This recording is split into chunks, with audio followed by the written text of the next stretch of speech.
Guruve Gaura Chanjaya Radhikaya Tadare Krishnaya Krishna Bhaktaya Tadabhaktaya Namo Namaha Vancha Kalpatruvyaschat Kripa Sindhu Vaevacha Patitana Bhavanebhyo Vaishnavebhyo Namo Namaha Jaya Shri Krishna Chaitanya Prabhu Nityananda Shri Advaita Gadadhara Shivasari Shri Gaura Bhaktavinda Hare Krishna Krishna Krishna Hare Hare Hare Rama Rama Rama Hare Hare.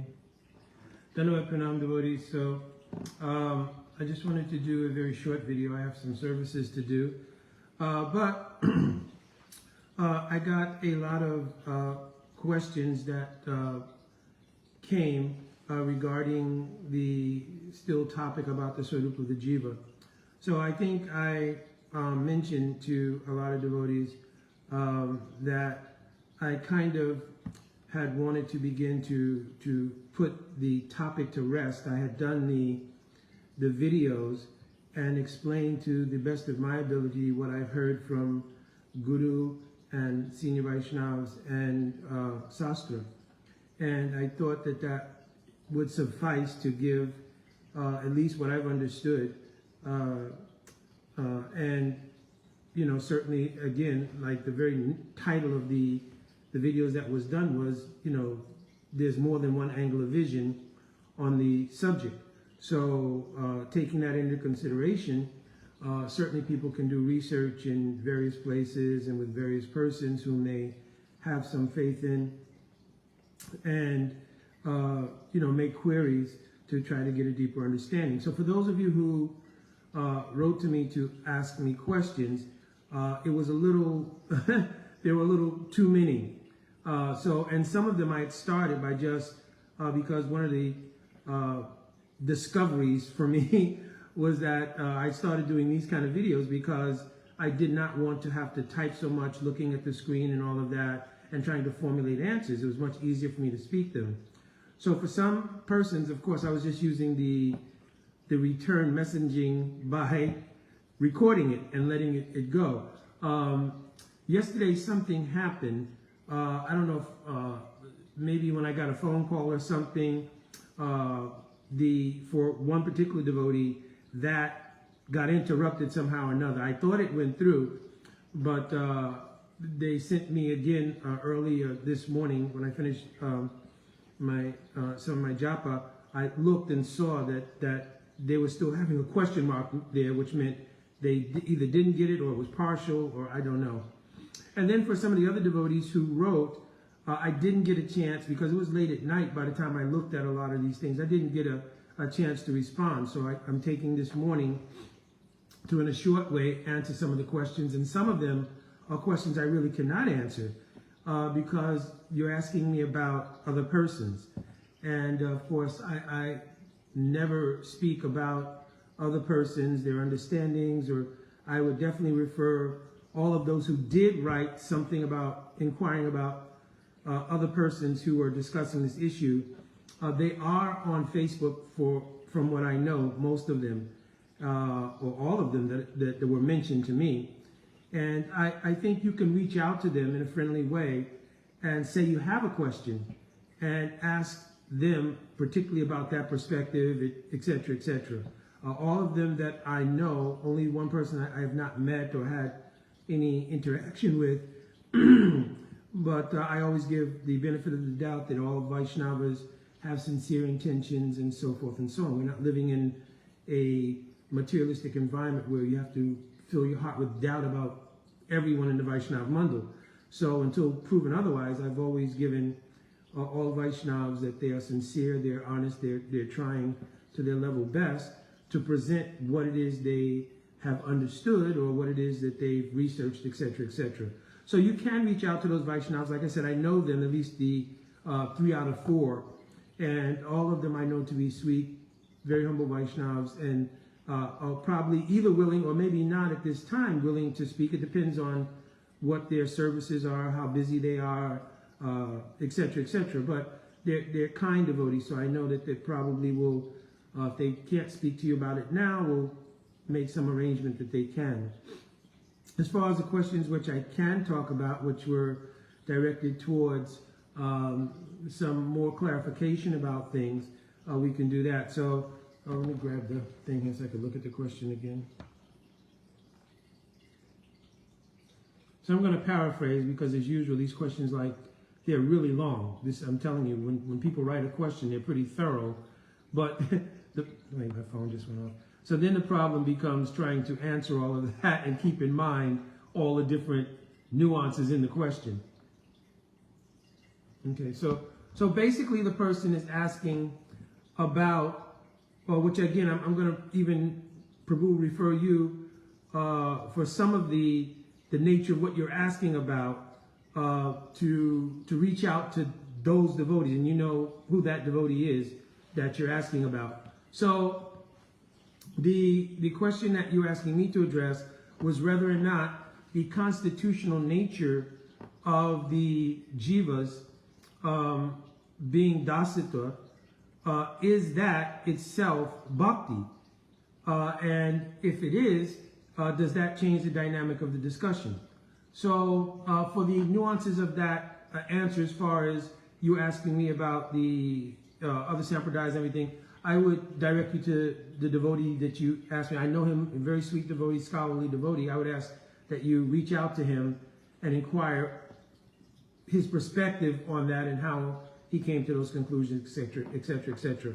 So as far as the way we have been discussing, because you're asking me how does that relate to svarupa Shakti and all these things. So from my perspective, one of the things that has been lacking in the overall discussion, and the reason why many devotees I know, even god brothers of mine who I consider very adept and very have great facility to contribute to this discussion, don't, because they don't want to get so embroiled in the controversial end of these things, and it starts to detract from your bhajan life because you're thinking about it and you have other things to do, or you have other meditations you'd prefer to be involved in. So, but part of it is that there's not really defined parlance. People have different understandings about different things. So for instance, in my discussions, it's always been taken for granted that there is a constitutional relationship with Bhagavan. Whether it's from Jiva Goswami's angle of vision, Paramatma Koseshita, whether Chaitanya Mahaprabhu, Jivera Surupaya Krishna Nitya Das, also written Dasabhuti Harieva, Nanyasheva Karachana. I've always quoted all of these things. So it is a given that there's a constitutional relationship with Bhagavan. Now you're asking about the implications of that in relation to other sampradayas and so forth. So like I said, I defer you to Prabhuji because that's the field of research and so forth that he's doing. So I have my perspective on it, but I'm going to defer you because you're asking specifically about his perspective. Secondly, how that relates to the idea of the descent of svarupa Shakti. So for me, the basis of the discussion has always been the Vichardhara of Mahaprabhu and how the complete Guru Vargas from Mahaprabhu to Rupa Goswami Pad, to Jiva Goswami Pad, Vishwanath Chakravarti Thakur Pad, Ashuda Bhaktivinoda Thakur, how they have viewed the nature of the relationship of Svarupa Shakti and the Nitya Siddha Bhav coming to the Jiva as part of their perfectional attainment in Bhakti. So from that angle of vision, I think I was pretty clear on all of the presentational videos that I had done, was that Svarupa Shakti universally has been accepted not to be there. I've spoken to a senior god brother of mine, and he gave me some explanations which, again, I don't think he'll become part of the overall form of these things, but he mentioned, and I also had to some degree that understanding, there's a prabhav of Svarupa Shakti. If it wasn't, then even our bhajan life would not have the subsidy of being able to be serviceable to Krishna, because Atahashi Krishna Namadi Nabhavad Grayam Indriya. You cannot serve Krishna with mundane senses. So even our senses, at the time we pick up the practice of bhakti, have some subsidy, and the essence of that subsidy is the basis of the prabhav, right? my senior god brother, he described it as the Kriya Shakti, right? Has influence on the senses of the jiva to make the nature of their service have the ability to, in incremental stages, have the efficacy to provide realizations regarding unfolding in bhakti, right? So certainly that's there, and I mentioned that in the videos. But the full-blown nature of Svarupa Shakti as a substance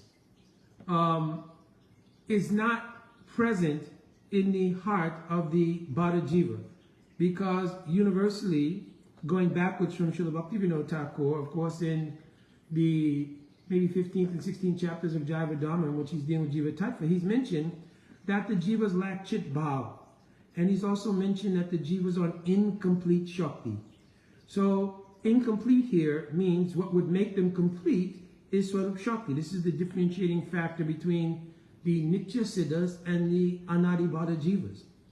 That the presence of Svarupa Shakti, which is the revelatory agency that reveals clearly who am I, what is my relationship with Krishna, etc. Now there are lesser influences, right, which can reveal lesser, and I don't mean lesser in a trying to make a value judgment on lesser, right? Even though our acharyas clearly do, right? But here, for the sake of what I'm discussing, I'm just trying to say in a lesser way, the influence of paths like Gyan, Yoga, etc., they can also give revelation that removes the ignorance of Maya or Vidya. But it does not reveal, and I quoted in the series here, verses from Sri Bihar Bhagavatamrita, and even in Srila Bhaktivinoda Thakur, to bring things full circle, in the example of Sannyasi Thakur, where even when a person is clearly free from the influence of avidya, they do not necessarily manifest a rasa, meaning one of the 5 primary rasas with Krishna, right? So it has not been seen in any sastric way that simply removal of ignorance reveals a rasa with Krishna, unless it has been removed by the influence of bhakti, culminating in the descent of Svarupa Shakti coming from the hearts of the Nitya associates. In that case, the same potency that has removed Maya has also given the Nitya Siddha Bhav of a particular mood of an eternal associate. So in that instance, then, of course, when ignorance is removed and is replaced by the Nitya Siddha Bhav of a particular parikar in whose mood your ruchi has fully matured, and now has substantively appeared in your heart by the descent of Aladini and Samvit, which all of our acharyas, back from Jiva Goswami all the way up to my Guru Padma have mentioned, then this is how we've understood the idea of the function of Svarupa Shakti. So there's many nuances to this. Like I said, I heard from one of my senior god brothers very wonderfully describing the nuances of the workings of Svarupa Shakti. But the essential discussion from the angle of vision that I was speaking was about this descent of Svarupa Shakti and whether it exists in the Bada Jiva as a substance or as a potential. So of course, I understood my Guru Padma to say that it exists in the Bada Jiva as a potentiality. So again, I made clear in the videos that the idea of potentiality in the spiritual paradigm is not like material potentiality. It may or may not go fulfilled. So because of the constitutional nature of being the dasa of Krishna, when one picks up the path of pursuit of understanding, especially in the path of bhakti, picks up the course of living or acting in a way to bring about this Nitya Siddha Bhav, which is quoted like in the verse, Kriti Sajya Bhavet Sajya Bhava Sasaranamida. So when a person picks that up, even Jiva Goswami says, certainly in the future, by the actions of Samvit Ladini, that Nitya Siddha Bhav will manifest in the heart of the Jiva. So here potentiality does not at all indicate a possibility. It may or may not happen. If a person is practicing bhakti, it is certain that will happen. And our contemporary acharyas have spoken like that, which is why they have said things like, oh, in your svarupa. And here means in your nature. So also, like I said, common parlance is another thing, because svarupa could mean just your nature as being spiritual, not the body. Because your atma is also a svarupa, right? And Jiva Goswami Prabhu said, Eka Rupa Swarupa Bhak, right? So we have to have some common parlance. And I think over the very many years that this topic has been discussed, there has never been a sit down to establish a common parlance. What are people meaning by even bhakti? Is bhakti meaning the Swarup Shakti itself, or is bhakti meaning the constitutional thing? So it's like, again, in English words, even worse. What are the acharyas meaning by constitution? What was their application of dormant, latent, or unmanifest? So we've all digested the English parlance, and if there's any Sanskrit understanding, or I don't speak Bengali, or really can read Bengali at all, right? So, but what's gleaned from all of that has never produced a common parlance. We all understand that what we're talking about is this or that. So many times there's shifts in the narrative just based on the fact we're actually talking about two different things, right?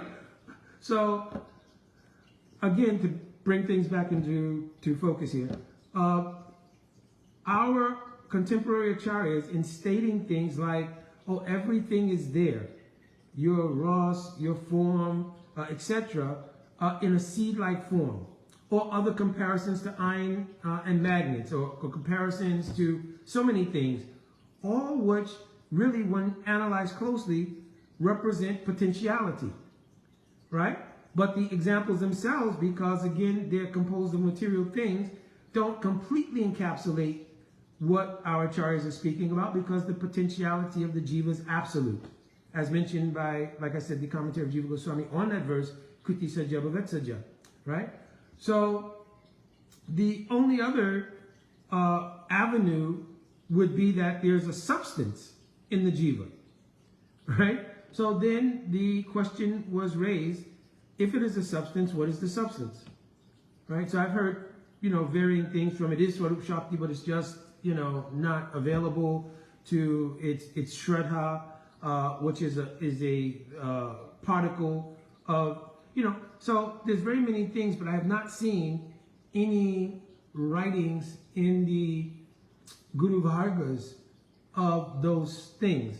My godbrother explained that Srila Bhaktivinoda Thakur has written about the influence of Swarup Shakti in various ways, Jnana Shakti, Kriya Shakti, etc. So again, I would have him, explain those things. I doubt if he's agreed in a small forum perhaps, and maybe, which I look forward to, explaining that part, right? But I'm sure also he agrees that the condensed function of Samvit, Aladini, and Sandini as it functions in the Nitya Parikars and in the Nitya Dhams, right? That's not present in the Bada Jivas, right? But the acquisition of it is the reason we are doing sadhana. Nitya Siddha Bhavasha Prakritam Riddhi Sajata, to bring forth or to bring down that Nitya Siddha Bhav. And of course, all of our acharyas have mentioned the repository of the Nitya Siddha Bhav is in the hearts of the eternal associates. So this is what has been understood, and I manifested in the videos. So hopefully, Prabhuji, that gave some more clarification of exactly the relationship of the discussion on Swarup Shakti and its inherent versus the other questions you're asking, which again, I have not met the one person that you mentioned whom you read about. I did read also the articles, but I have not met, but I'm sure it's a very sweet devotee and also learned devotee. So you can approach to ask that devotee. And then specifically, I do know the other Prabhu that you're talking about. He's doing a lot of great research and so forth. So you can reach out to him. He's a very friendly devotee as well. And as far as to the other person you asked me about, I also know, and I know to be a sweet devotee, they are very busy. They travel and preach a lot and everything. So you'll have to reach out to them and kindly ask, if there's some time, and be patient that either because of their bhajan life or because of their seva, they may not have time to delve into the issue in a way that you may need to answer all of your queries.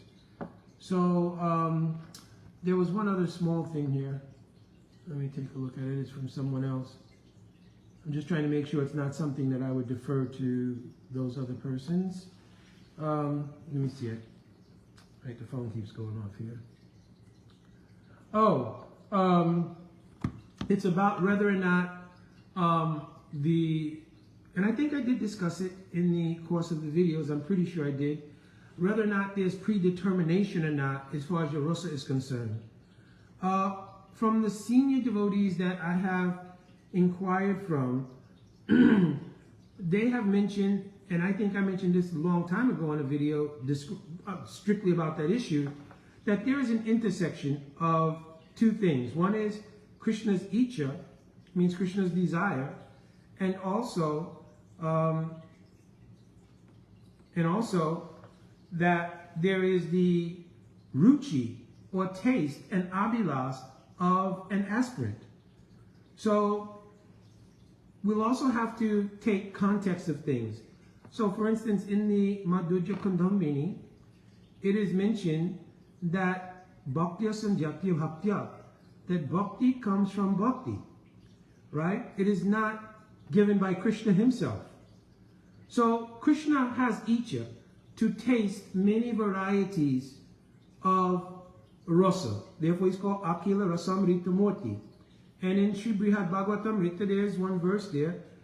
Vichitri Vilasha Tashabhavasha Samudra Koti Garanasha Shaya Vichiti Tata Ruchi Dhana Lila Vibhutim Utkayatum Prabhu Kaha. So it is a kind of series of Vishaya Purvapaksh, etc. that Sanatana Goswami is doing in order to answer the question that's being posed, like in that system. Everybody knows that what the Vedic system is, like Vishaya, Sangshaya, Purvapaksh, Siddhant. It's a way that people come to a conclusion, right? So they present the theses, a doubt is presented, a counter argument is presented, then the Siddhanta, what is the conclusion, right? So Srila Sanatana Goswami Pad is using this methodology by saying that Gop Kumar is making an inquiry, and the inquiry is, why doesn't Bhagavan, knowing that the highest ras gives him the greatest pleasure, just simply bestow that highest ras on everybody, all devotees, right? Regardless of what, just give them the highest ras. So various replies are given by Narada Muni, who is the person being inquired from, and he makes the point in the verse, I think it's 189 actually, the other verse appears in 190 of that section, and I think he makes the point that though Sri Bhagavan has unlimited leelas and wants to taste the variety of so many rasas, in the translation it's given of Vichitri Tat Tat Ruchi Dhana Lila. You can look at this translation in alternate ways. The word done, because da is the root, the dhatu there, da means to give something, right? So it is said done, right? That he's given to every devotee. There's no mention of all jivas in that verse. It mentions devotees. So it by indication and also context, sangati of the other verses preceding it, it's speaking about devotees who are involved in the practice of bhakti. So it's not speaking, it's nowhere mentioned really in the overall verses that it's referring to just all jivas in general. But those who have taken to the practice of bhakti, why aren't they rewarded with just the highest type of ras, right? So in the verse that precedes it, let me get back to this point. Done can also mean a gift. When you look it up, it means also a gift. So one consideration may be there. If Krishna is taking personally and establishing in every single person's heart already a particular predestined thing, then he actually is giving bhakti. So the idea presented in Madhurya Kundambini of Bhagavan being implicated in what is called asamya dosh, the fault of partiality, then would that not be applied here? If you've already, I'm giving you this, giving you this, giving you that, giving you this, right? So I'm not sure. There may be other nuances to this. I'm not opposed to hearing other nuances. This is just what I've understood, right? Or is done, if it's taken as a gift, being the idea that Bhagavan has given the gift of a variety of ruchis, a variety of taste, because he himself is Akhila Rasamrita Murti and desires to experience a variety of taste. He's made available a variety of taste for the aspirants who are taking to the path of bhakti, even those who will come to the path of bhakti, right? But in the previous verse it says, Upasana Anusarena Datte. So Datte clearly means to give, right? He Bhagavan Phalam. That Bhagavan certainly gives the phal, the fruit of the upasana done by the devotee.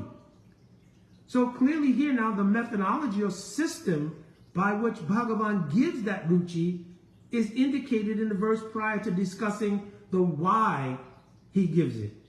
So he's made it, so now we don't have the implication of asamya dosh, because he's saying according to the upasana that was done by the devotee, the phal, the fruit of that upasana is granted by Bhagavan. So this is also very akin to yeyatamam prapajante tam tataiva bhajamyaham. As people surrender to me, and that surrender includes the idea of doing upasana worship, Bhagavan reciprocates accordingly. If you have desire for Vaikuntha Narayan, and you're doing that upasana, Bhagavan reciprocates with that. If you have desire to obtain Vrajendra Nandan Shyam Sundar in Braj, in a mood, doing the process, the upasana, the marg, which is rag marg, to obtain that, Bhagavan reciprocates with that. So now things seem to have alignment according to the Sangati of Sastra and all the other conceptions given by our Guru Vargas, right? So, and one very senior devotee that I spoke to, he mentioned a very wonderful example. He said, it is almost like when you have a particular animal and you tie the animal, you tether the animal by a rope or whatever to a pole. But the rope is long enough that the freedom of the animal to get water here, go there, do that, etc., is available.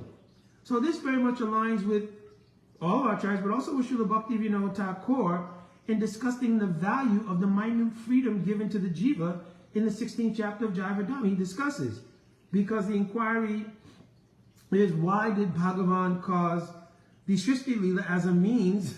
Because so many people have to suffer here. And so why did he even grant this minute free will to the jiva?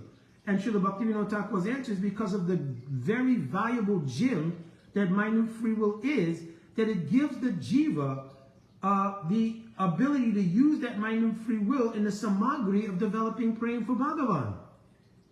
So here also Bhaktivinoda Thakur is giving confirmation to that. That minute free will is also part of the samagri, part of the mixture of the devotee's heart aspiration in serving Bhagavan, and then Srila Bhagavan's Icha is also a factor.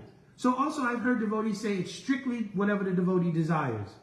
But that mentality also then says, well, I really don't care what Krishna wants, right? So how does that align with Anukulyena Krishna Anusilanam, right? You just take whatever it is I offer you, right? So I don't think that mentality can hold as well.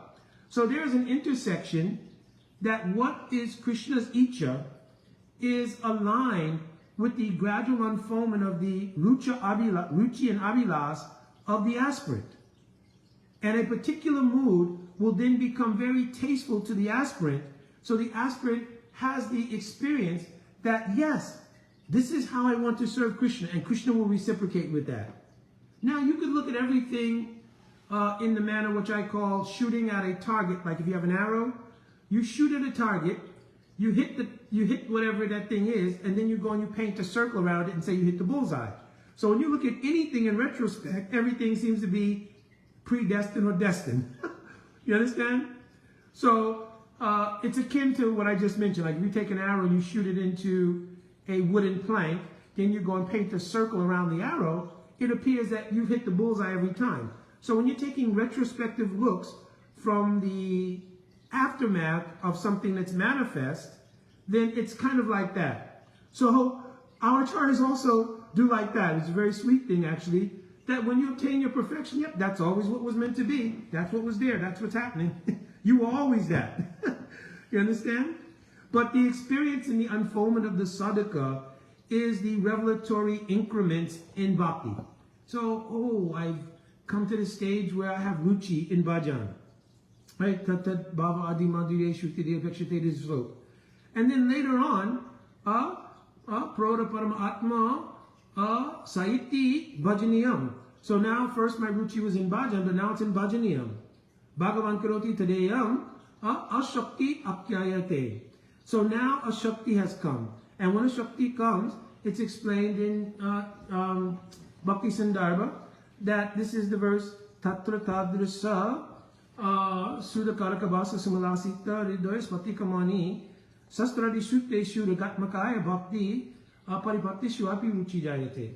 That in that stage the abhas of a mood of a eternal associate actually comes onto the chitta. So now you have a substance that's appeared on the chitta. And the Atma in complete resonance, right? Having developed over so many lifetimes a sanskars, has now acquired a substance of a fixed mood in which they in their, from the point of view of a sadhaka, which they eternally want to serve in. And then it's only a matter of the mercy, which Jiva Goswami Prabhu mentions in his commentary in the Kriti Sajja Vetsajja verse, before Ladini and Samvit descend onto the chitta, Avyabuya Manovrito Vajantate Sarupatam, etc., and unfold that ruchi and that abhilas, right, that you have, and manifest it clearly in a suitable form, which you now have experience of, right? That's completely suitable to the ruchi and the abhilas of seva that you have towards Bhagavan. So this is the experience of the sadhaka. In, again, retrospective view, then whatever manifests, that was there all the time. But it's a retrospective view, right? And I think one of the complications is taking the retrospective view and applying it to the current situation of a sadhaka. That whatever is there in my perfection, I have it right now. Right? So, and this is where it starts to become a conflation, as I mentioned in the videos, between Nityavatmanakal and Prakat or Prakrikal. Right? And of course, I mentioned in the second canto, I think it's 9th chapter, maybe 10th verse, Na Chakala Vikramaha. You cannot conflate material time and eternal time. In the spiritual world, Ashok Prabhu clearly said time is conspicuous by its absence. So in the spiritual world, time is only a ingredient of seva to give udipan to rasa. Krishna's taking the cows out in the early morning. It gives rise to separation moods, etc., etc. His returning in the evening gives rise to a different mood.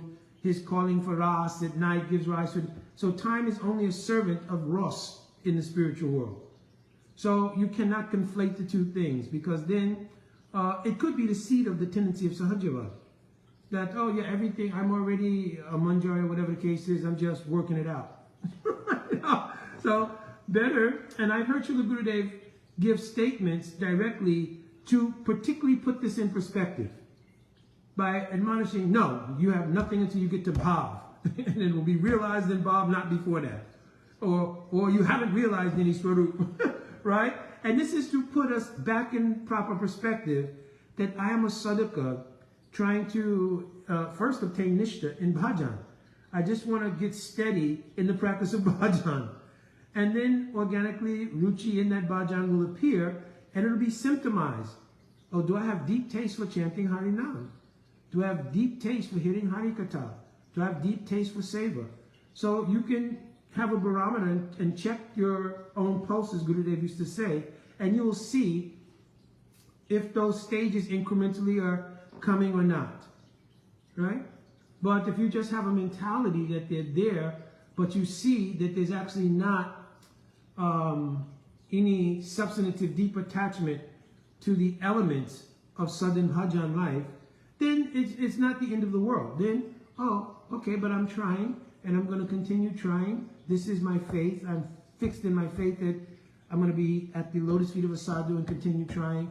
And if you genuinely have begun to experience ruchi, you don't need to raise the flag or put your pin on, I have ruchi now, or anything like that. You just, in your hridoya mandir, in your heart mandir, simply be very thankful for whatever kripa has come, and continue doing bhajan in this way to try to develop bhajan siddhi. Okay, so I think that was it. Hopefully for the Didi who asked that last question, that was the answer. Of course, I think I did mention all these things in the videos. And also, again, we're trying to kind of put the subject matter to rest. I know as long as it's in the sort of transcendental news cycle, so to speak, you know, different things will come up and people will have different queries. I don't mind continuing the discussion, but I'm not into protracted debates anymore on this. You know, I've gone through that, like I said, twice in a major way, and it does detract really in some ways from your bhajan life, because you're always trying to accommodate. Okay, well, let me see if I answer this, let me see if I answer that, let me see if I, you know, and it starts to become a little, especially if it enters into realm of kind of tarkavad, means like argument and all these things. And then also, I've directly experienced it brings out in some people very un-Vaishnav behavior. And that was very disappointing for me. So I certainly, in the experience of that, then decided that I would not. And my senior god brother told me once before, don't bother. Right? He says, for the most part, it's not worth it. Right? So, but it's in, everybody's different, and in my nature, if there's healthy discussion and there's Vaishnavata, which is present, and so forth, I think it's always healthy. And, you know, it's also for my own edification, so it's not strictly a matter of trying to give something to others. In the nature of the discussion, it reinforces and helps me to understand and deepen an understanding of something. All right, devotees, thank you so much. Vancha kalpaturubhyascha kripa sindhuvevacha patitanam pavanebhyo vaishnavebhyo namo namaha. Jai Radhe Radhe.